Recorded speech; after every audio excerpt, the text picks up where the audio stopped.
Allumé, créatif et différent. Ce n'est pas le talk habituel. Un débat d'idées tel qu'il devrait toujours exister. Vif, intelligent, percutant et résolument vivant. Brick Villemur.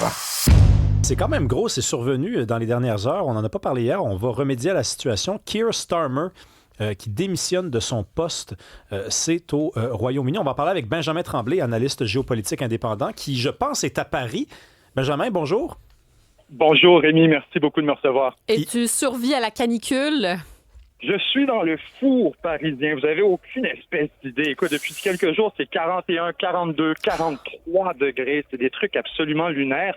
C'est surtout, ça, c'est la température qui est captée dans les stations météorologiques. Quand on se tient un peu dans la ville, près du ciment, près de la rue, des bâtiments, des voitures, ça devient des températures absolument complètement dysfonctionnelles.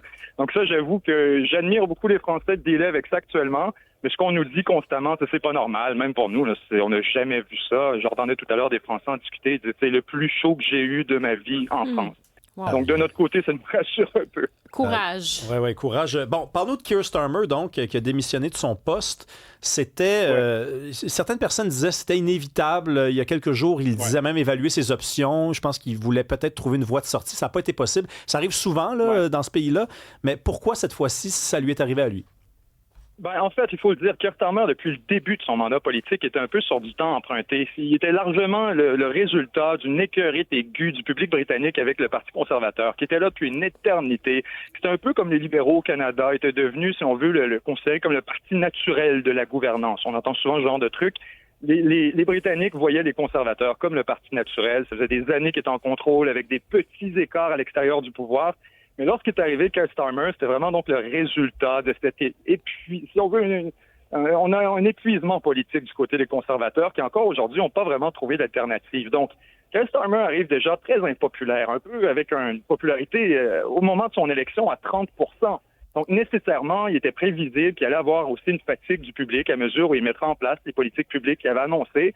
Ajoutons à tout ça aussi le fait que, objectivement, le Royaume-Uni ne va pas bien. Les Britanniques vivent avec une dégradation des conditions de vie, conditions économiques qui durent depuis très longtemps, une situation d'immigration qui est aussi très problématique au niveau de la cohésion, du vivre ensemble, des événements de criminalité au cours des dernières semaines qui ont fait beaucoup de bruit, l'histoire Henry Nowak, bien sûr, mais aussi additionnellement, il faut en parler, ça a été le début de la fin pour Keir Starmer, ça a été la nomination de M. Mandelson comme ambassadeur du Royaume-Uni aux États-Unis. On aura découvert qu'il y avait des liens, écoute, très, très, très public et très, très bien documenté avec Jeffrey Epstein. Et à partir de ce moment-là, Keir Starmer devait s'expliquer sur pourquoi il avait envoyé M. Mandelson comme ambassadeur, pourquoi il avait sélectionné, jusqu'à ce qu'on découvre qu'il avait sélectionné M. Mandelson contre l'avis des services de renseignement britanniques, qu'il avait averti, qu'il lui avait dit qu'il y avait des connexions problématiques. Et donc, on a caché tout ça. C'est tombé en espèce de désastre. Maintenant, on ajoute au cours des dernières semaines, bien sûr, ces événements de sécurité, où là, des assassinats, des meurtres dans les rues qui font un bruit énorme et qui vont mettre le public en colère. Et finalement, la goutte qui a fait déborder le vase, vraiment, c'est la démission de son ministre de la Défense. On en a parlé ensemble dans les derniers jours. C'était vraiment une question de temps, en fait. Depuis déjà environ des mois, on savait que Keir Starmer devait trouver un moyen de sortir, de partir. Il s'est accroché, a espéré que les conditions changeraient. Aujourd'hui, on découvre que donc on se retrouve à la case départ pour les libéraux avec un nouveau chef, encore une fois, les travaillistes, pardon, un nouveau chef, encore une fois, mais qui n'a décidément pas l'aura politique pour devenir chef d'État. Mm-hmm. Mais il y a eu effectivement une succession là, de ces premiers ministres. On a l'impression vraiment qu'ils ont du mal en ce moment à trouver une sorte de calme ou d'équilibre au Royaume-Uni. Là. Dirais-tu que c'est comme une situation assez inédite en ce moment? On pourrait dire que c'est une crise dans la stabilité politique du Royaume-Uni. On n'a jamais vu ça dans l'histoire contemporaine. Tu l'as bien dit, Karima, on a consommé carrément 7 à 8 premiers ministres dans les 7 à 10 dernières années. Ce n'est pas normal dans n'importe quelle démocratie mature. Donc, je pense que on peut pas le nier. C'est un artefact d'une décomposition de la cohésion politique qui invite les Britanniques à chercher toujours la prochaine option. Et là, maintenant, le débat. Ce qu'on entend beaucoup, là, maintenant qu'on a la démission de M. Starmer, décidément, la discussion se déplace vers qui sera son successeur, qui pourrait prendre sa place. Et là, on a Andy Burnham, qui serait un successeur désigné déjà pour le Parti travailliste, qui ne fait l'enthousiasme de personne. Et donc, déjà, les sondages nous indiquent, et on peut le dire, disons, l'air ambiant nous indique que les Britanniques vont probablement étudier sérieusement la possibilité d'élire le parti de réforme, le parti de M. Nigel Farage, qui est considéré comme largement un parti populiste, de droite, celui qui avait beaucoup fait campagne également pour le Brexit il y a maintenant plusieurs années.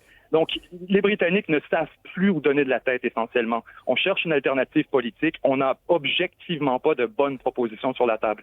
Ouais, je les compte, là. C'est 7 premiers ministres depuis 2007. On parle de David Cameron. En fait, il y a eu Gordon Brown, David Cameron, Theresa May, Boris Johnson, Liz Truss et Rishi Sunak, puis Keir Starmer. Est-ce que c'est un lien un peu maladroit que de aussi évoquer le fameux rapport sur les grooming gangs qui a été publié il y a quelques jours? Est-ce que ça aussi, ça a pu peut-être influencer le sort de Keir Starmer? Donc, rappelle déjà, c'est quoi les grooming gangs, ce scandale-là?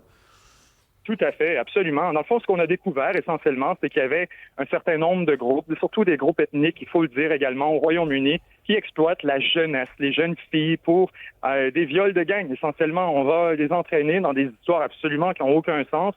Et finalement, ce qu'on découvre, c'est aussi que ces histoires-là sont largement censurées, suppressées par le pouvoir, par les journaux. Certaines, on a appris d'ailleurs qu'une survivante a donné une entrevue récemment dans les derniers jours. Le réseau de télévision avait demandé explicitement de ne surtout pas mentionner l'origine des attaquants, des gens qui l'avaient violée.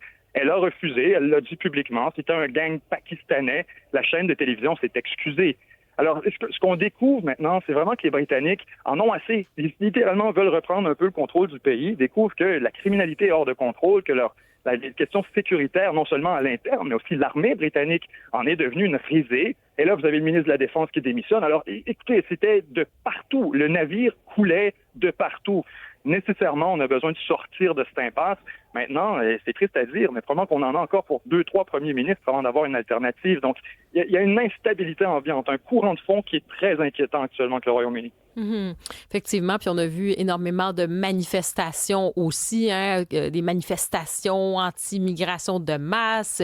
Ça fait énormément réagir. Donc, il y a beaucoup d'actions. On va continuer de suivre cette situation. Benjamin Tremblay, on va quand même parler des négociations qui sont toujours fragiles entre Washington et Téhéran. J'ai l'impression qu'il y a des démentis, notamment sur la question nucléaire et l'Iran qui dit non, pas question qu'il y ait des inspecteurs qui viennent commencer à regarder tout ça. On en est où? On en est actuellement, encore une fois, avec exactement, on était il y a quelques semaines, en fait, beaucoup de points dans lesquels on a une distance irréconciliable. Les Américains ont convenu seulement d'une extension de leur impasse, si on veut, de 60 jours, le temps où peut-être on aurait l'opportunité d'arriver à quelque chose, puis aussi de débloquer les marchés énergétiques. Mais la réalité, moi, je pense que ce qui fait achoper les négociations, quand je dis sont très fragiles, c'est qu'on l'a vu dans les derniers jours, où là, on avait les Qataris, le Qatar, l'Iran, le Pakistan et les États-Unis, tous dans la même pièce. C'était une première depuis très longtemps, en fait, qu'on avait des interactions directes avec le régime iranien. Depuis 1978, depuis la révolution iranienne en 79, on n'a jamais eu de contact direct à ce niveau-là. Donc, là, ce qui s'est produit, on était maintenant des négociations directes, ce qui est très productif et un bon signe. Malheureusement, Israël s'en retourne encore une fois pour occuper au sud Liban. On a des bombardements. Et donc, les Iraniens lancent l'avertissement, disent, vous savez quoi, ça doit s'arrêter maintenant. Et la réponse de Trump est venue en soirée. Trump a envoyé un tweet ou un Truth Social plutôt pour dire, si jamais les négociations s'effondrent, si jamais les Iraniens referment Hormuz, alors on va encore les bombarder. Il a envoyé ça quelques heures plus tard. Les Iraniens ont annoncé que c'était la fin des négociations directes. Si on se parle le jour et que le soir, le président nous envoie paix et nous menace, ça ne peut pas fonctionner comme ça. Alors, on est maintenant revenu à des négociations par médiateur, où là, il n'y a pas de contact direct entre l'Iran, les États-Unis. On est revenu, si on veut, à la case départ. Donc, c'est de construire cette confiance qui, manifestement, est très difficile. Et Trump est une force extrêmement nuisible là-dedans. Ouais, le mot d'ordre, honnêtement, là, c'est cynisme. On revient à la case départ, tu viens de le dire. C'est comme si ça avait servi à rien. On reprend.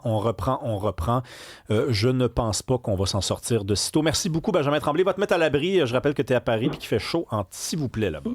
Merci mille fois à vous. Puis une très belle journée. Au revoir. Bye. Au revoir.